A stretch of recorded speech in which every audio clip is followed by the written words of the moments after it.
for those who haven't heard my story, mind if I go and tell it about, that entity that manifested to me? Tell it. Very, very strange. Because at the time I wasn't even in the field. Like I wasn't doing lectures or podcasts. I was doing hard research, like deep stuff. So one night I get off of work. At the time I was working at a factory. I get off work. I was working second shift. Friday night. You know how it is, man. You just probably want to grab a beer or something, take a hot shower, watch Sports Center or something. I don't know. Yeah. So I'm there in bed and my fiance is already asleep. It's a Friday night. I go to bed and I'm immediately in this dream. And I mean, I hit hard, just instantly REM. And I knew that it wasn't just a usual dream. There was something, I don't say prophetic. I think there was something profound about it. It felt different. And in this dream, there is this is a female shadow figure, and it's featureless. The hair is going down, and it looked identical to my fiance. Like if you took her, put her in a dark room, turn the light off, something, and your eyes adjust, you don't see facial features, but you see the outline. So I thought it was my ex, and this entity had straddled me. And so in the dream, I'm trying to get her off of me, like trying to push her off. And while I'm doing this, I wake myself up. And to my astonishment, the entity was not just in my dream. The entity was literally on top of me. And I'm hitting my ex, not hard, not abusively, mind you. But I'm like, oh my God, like, and I won't mention her name, but I'm asking her, like, is that you? Where are you? Is that you? Because my eyes are still adjusting. And finally, she wakes up, looks up, and says, what is that? And when that happened, this entity took one leg, pulled it over, and just disappeared in the darkness. So in antiquity, we would call these beings dream demons. But that was our attempt to place a face on the phenomenon. But in dream demons and dream demonology, these beings would descend down, especially at nighttime, induce their victims into dream states. And here's a key component. They would stare into the eyes of their victim. Now, I'm not the only one speaking about that. Obviously, Bud Hopkins, Dr. Colin Turner, David Jacobs, other abductionists have encountered that phenomenon. But I would like to suggest something that would give us more clarity and context to what's occurring. Behind our eyes, there is the frontal media orbital cortex.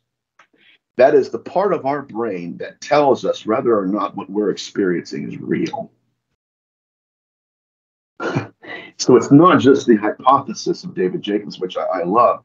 It's not just that they're looking into our eyes to gain some eye contact. No, I believe, again, they're hacking our own brain. It's like when we go to movies and we've got surround sound, the chair we're sitting in is vibrating. It's that part of our brain that determines whether or not what we're looking at is actually occurring to us. So this has been occurring for millennia, but I think, again, that what we're doing right now is we're applying a modern interpretation to something that's been around forever. Mm-hmm. Yeah, I agree with that. And speaking of that modern interpretation, obviously we have congressional hearings and the David Grush stuff and all these military men telling us about their experiences. And it is all framed in this very militaristic complex. I'm sure the industrial complex is going to get a nice fat check soon here to deal with all this.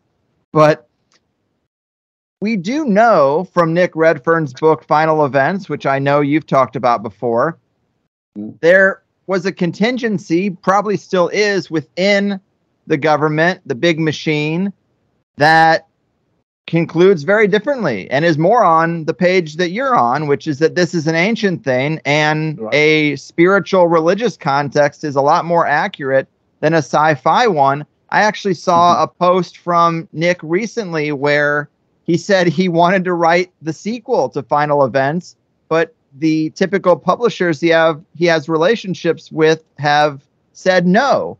So that's interesting because it's his most popular book, I would say. He would make a lot of money, but for some reason the publishers don't want to milk that cow. And he said he's going to do it on his own. So I'm interested in exactly what he has to add to the stack there. But we can say that at least a portion of the government knows that it's a red herring to put this in a sci-fi type of context. And the Collins elite were very interested in pursuing things a different way. For those who aren't familiar, maybe talk to us a little bit about the Collins elite and how far that went and just your thoughts on their general approach.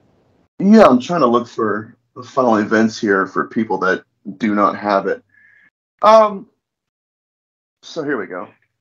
For those who are going to watch, well, they're not going to watch, are they? So they won't even see it. We'll use this clip. All right. Final events. There we go. Now I feel like an idiot. So check this out. So there was a group within the Department of Defense that were deeply religious, very educated. And many of them were engineers, physicists. And so what they were trying to do is to look at the demonological connections with UFO abductions and in ufology. And so they would travel around. It was very interesting to me when I read this book because I'm thinking, okay, what is their approach, right? How do they even investigate? I was very interested in that. How would a physicist that's religious even, how would they interview a person with the likes of Civil League? It made no sense to me. But what they were doing is they were looking at out-of-body experiences and the possibility that what we're dealing with is a mechanism that steals souls. That was their reigning, I don't know if it still is, we have to look at his upcoming book. That was their reigning hypothesis, was that these beings not only simulate near-death experiences, but these beings have actually orchestrated murders, orchestrated killings, and I won't use the S word, but even that, to take things from people and to take them from their own selves. And so their interests, they went to different religious scholars, different demonologists, different spiritualists. My main focus on their research consisted of Civil League. Now, for those who aren't familiar with her, she considered herself to be a white witch. And she was a contemporary to Aleister Crowley. And so many times when she lived in the UK, Crowley would show up at her cottage, light candles, perform rituals, and talk to her about his research. Well, at one point in her life, she moved to Los Angeles, which gave the Collins elite more access to her. She's just right around the corner. We don't have to go across the pond. So sure enough, one day, these physicists from the Department of Defense knocked on her door. Hey, Sybil, got some free time? Sure. So they go into her kitchen. They sit down at her dinner table and they start asking her questions. What do you think these beings are that Aleister Crowley contacted? Where are they coming from? And is there a possibility that you yourself can contact them as a channeler? I'll try. And so sure it was. She goes into her trance work and the entity manifested through her. But when it did, it wasn't normal. It was, what is this? What is this? And so the entity manifests through her and it begins to address the people in the room. They ask the age-old question, are you an extraterrestrial? The entity began to scoff at them and mock them verbally, laughed at them, told them that of course we're not extraterrestrial. That's just our newest deception. Okay. Masks. But their work also, I mean, I don't know how much you want me to get into this, but they were working with a guy named, I think his name was Paul Garrett. And Paul Garrett, had an out-of-body experience, near-death experience, I believe, and he witnessed these silver metallic objects hovering over people and then doing something to these individuals to where a ball of light would leave their body and it would go up into this UAP. That's not abnormal. Even in abduction accounts, Betty Luca witnessed one of these entities. Literally, it was almost like a morgue. There are bodies everywhere. And they would take their hand and hover it, move it over the bodies. And then consciousness or orbs, not specks of dust, even though some of those orbs are, but an actual ball of light would ascend out of their bodies and into whatever we're dealing with. But that was their sole pursuit, was trying to link these beings to ancient demons. Now, my theory and hypothesis is a little bit different than theirs. Their belief is that these are horns and hooves. These are demons. Like, they are demons. They're not just masking themselves as demons. They are, in fact, demons. My hypothesis is rooted in the idea that we're dealing with a singular intelligence that has used demonology as a mask, just as it's using the ET hypothesis as one. Mm-hmm. Yeah, I think that's wise to conclude that. You could throw in fairies as another lens that it is used to let us believe that's what it is, when really its true nature is hidden. And we can come back to that thing of like what their core goal is. Do you think it's focused on consciousness, or you say self-replicating? Is that really their main function? You would say humanity's main function is to procreate and replicate.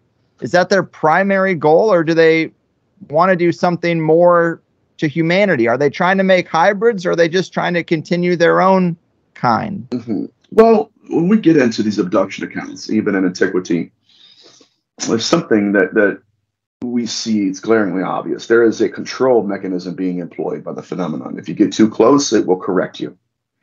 If you see too much beyond the veil, it will self-correct. It will evolve in order to evade. It evolves. Now, again, this speaks of, if not a program, something that is hyper-intelligent, hyper-evasive.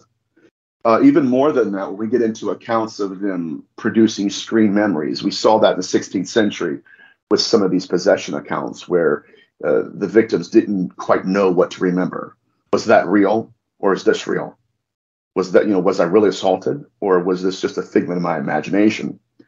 Going deeper here, when we're looking at what they're wanting us to remember, we have to pay attention to what they're wanting us to forget. And the truth is, at this point, it's like Dr. Color Turner said, that there are very few behavioral patterns that we know for sure. Everything else is murky. I mentioned this last night on Coast. Dr. Color Turner had an experiencer who was out at a picnic, I believe, and she witnessed this UAP, hovering over a house across the street. In her mind, she vividly remembered taking binoculars, giving it to her friends. Check it out. Look. Going into the house, unboxing her new telescope, mounting it on the deck, showing her friends. And she said, here's the problem. I don't even own binoculars. She said, I woke up the next day and I had to call my friend, because I'm like, okay, didn't you remember? We're looking at through a telescope. Well, yeah. Well, my telescope hasn't left the box it came in. It's still in plastic. So these are the things they're wanting us to remember. I'm after what they're wanting us to forget, because I believe those aspects of the phenomenon are the very keys that unlock the door, not just to them, but to us and to our own potential as a species. Can you believe it, people? A video clip and a peek into how that sweet THC sausage is made. For some people, I'm sure it's nice to put a face to the name, so I started making clips that are a little more YouTube friendly than the full show tends to be. Get the full show on any podcasting platform. I prefer to keep it audio only, so we have a more decentralized distribution for a controversial show, and also so I can edit out the ums and ahs and barking dogs and all the things that happen when a person records in their home environment. And then if you really like the show, you can sign up for THC Plus, and instead of 1 hour interviews, you get the full 2 hour interview for just $8. I think that's a better deal, more of a win-win than asking you to support the show by booking a therapy session or buying generic Viagra. It's getting weird out there, folks. So just go to the highersidechats.com or click the link at the top of any set of show notes, and all your wildest dreams will come true. All right? All right. The Higherside Chat Show. Greg Carwood,